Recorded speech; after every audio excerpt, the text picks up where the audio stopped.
I know I've been looking at quite a few Bluetooth speakers lately, and I'm not intending for this channel to move in the direction of becoming a Bluetooth review channel or anything like that. I just keep finding ones that I think are really interesting and that I think you guys might find interesting. So today, we're going to be taking a look at the speaker from SoundBot. It's the SB571 Pro Quadio wireless speaker. I'm going to assume that's Quadio. Now we'll get to what this Quadio name means here in just a minute, but when you order one of these sets from their website or from Amazon, they actually sell in a 2-pack. So I've got 2 here. And they sell these in a 2-pack because they can pair with each other and you can have left and right channel stereo sound. But I haven't told the whole story yet.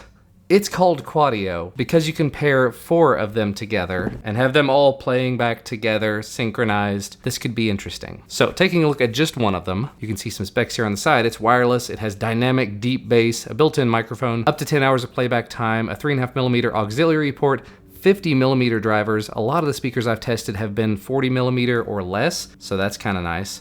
A rechargeable battery, that one's kind of obvious there. Premium 5W plus 5W speakers and crystal clear sound, I would hope so. All the things it's compatible with, basically things that have Bluetooth, has a built-in microphone on the side, power on and off aux port, 5V USB charging port, buttons, and an indicator light. And then inside of the box, and I'll only do this once for time.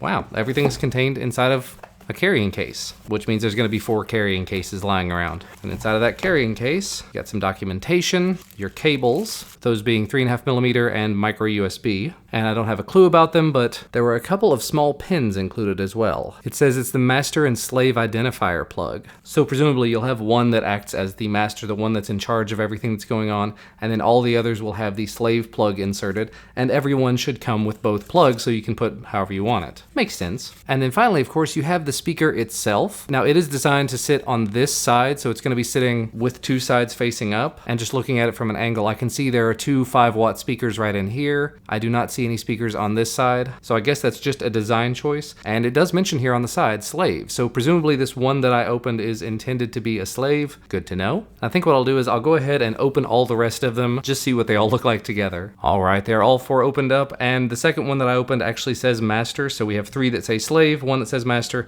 Presumably that means that they've been set up ahead of time, and since I did have these shipped directly from SoundBot, I'm guessing because they shipped them to me, they labeled them for me and everything, so I shouldn't have to go through the whole setup process. And I guess without any further ado, let me go ahead and start turning these on, and we'll pair it up to my phone, keeping in mind this one is the master. And so I'll try out 2 at first, and then we'll try to pair the other ones with it as well. See how this works. So it says in here, multi-point connectivity mode, the first paired speaker will default to the master unit, and all the other later paired speakers will be treated as satellite or slave speakers. So power off all the slave units, verify the master unit is successfully set up and paired with a media player. All right, so I have gone ahead and paired up with one of the speakers. We'll play some music just to make sure it's working. All right, it is paired, it is playing.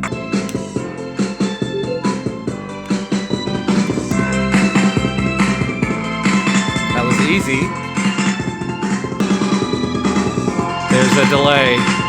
Okay, that's a problem. There's a bit of an echo. So we'll go ahead and pair the third one.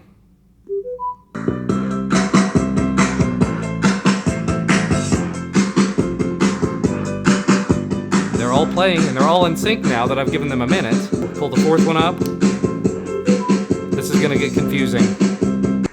Just holding the volume minus and pairing buttons.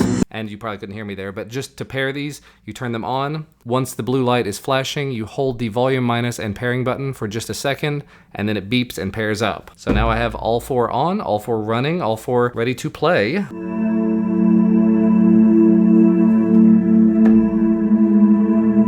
Well, they're definitely all in sync now, and the sound quality is pretty decent. Although once you hit the play button and just immediately start it out, the master speaker starts after a second or 2, and then another second later, all the rest of them kick in. So there is a little bit of a delay. You can hear that there. That's a lot of sound though. Let me try an actual video. But when it comes to subscription boxes, they're kind of time sensitive. And if you've been watching the stuff I do, yeah, they're not 100% perfectly in sync, but they're definitely all playing pretty close. And for Bluetooth to be playing back video and have it be close to being in sync, that's impressive in my opinion. There does appear to be a light background hiss to it while it's just sitting there not playing anything, but that's pretty cool. To have all these speakers that can all communicate with one another and once you get the music going, it does synchronize across all of them and seems to be pretty close to being in sync. It'll be a little bit better once you actually place them farther apart, I'm sure, just to give that little bit of time for the sound to sort of bounce around and take longer to get to your ears and whatnot. I'm sure it'll be a more pleasant experience once they're not all immediately adjacent to one another. Let's see what happens when I plug in the 3.5mm cable into the master. Everything started buzzing. For those 3 boxes, it was like $9. Well, it's playing, which is a little high, but they're playing even less in sync than they were before, so I'm not going to be a huge fan of that. And it did pair back up appropriately once I unplugged it, and they all synced themselves back up, so it did start playing the video back again properly without the hiss and hum that came with this cable. So I guess the best way to put it, just very early impressions here, because I don't want to go on for too long. I've been going on for a while doing this. It's a really neat option, a really neat feature to be able to pair a couple of speakers together or up to 4 speakers together, but the sync is not 100% perfect. It's pretty close though. There were some issues with 3.5mm audio, which I'm guessing just has to do with shielding, but it did transmit the audio between all 4 of them, so if you wanted to place them farther apart and away from sources of interference, that might be better. But the price that you're paying for these, we're talking $70 to $80 per pair. It's $70 on Amazon, $80 on their website, and I might be able to get a coupon code for it, but I'll check on that. I'm gonna say it's an interesting option. I'm not necessarily gonna say it's the best thing that I've ever heard. They are small speakers. They do pump out a decent amount of sound, but it's not the absolute best sound I've ever heard. Because again, it is a very small speaker and they are trying to synchronize across all of these speakers. So I guess I will leave that up to you guys. Let me know what you think about it down in the comment section. $70, $80 for 2 speakers, $150 to $160 for 4 speakers that you can fill your entire room with sound and have it coming from all corners of the room without wires, with just the power wire occasionally. What do you think about it? Let me know down below. Minor update. I turned everything off, turned them all back on. They didn't immediately pair up with each other. I had to go manually through the pairing process again, and I've hooked them up to my TV using another 3.5mm cable, a shielded cable, and you probably can't hear it because there is a lot of background noise right now, but it's still putting out that interference humming sound. So even a shielded cable is not going to help you. It seems that there's just a problem with that 3.5mm port, and the fact that you do have to repair it every time, and maybe you can hear that, they're not all perfectly in sync.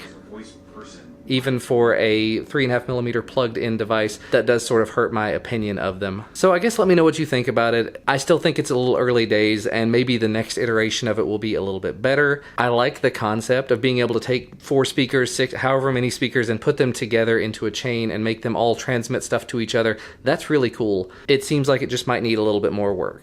So thanks so much to SoundBot for sending these out for me to take a look at. Thanks to you guys for watching. If you haven't already, what's this thing behind me? Hit the button that looks like this down below. Subscribe to the channel to get notified whenever new videos do become available. Also, hit the thumbs up button if you like this video. I'm doing my best to be perfectly honest here. They sent these to me for free to take a look at, and I'm not completely impressed by them. I think they have good sound quality, but I don't think it's the best thing ever because there are some flaws to it. So I'll put links to where you can find it if you want to check it out yourself. And thank you guys, as always, for watching, and we'll see you again next time.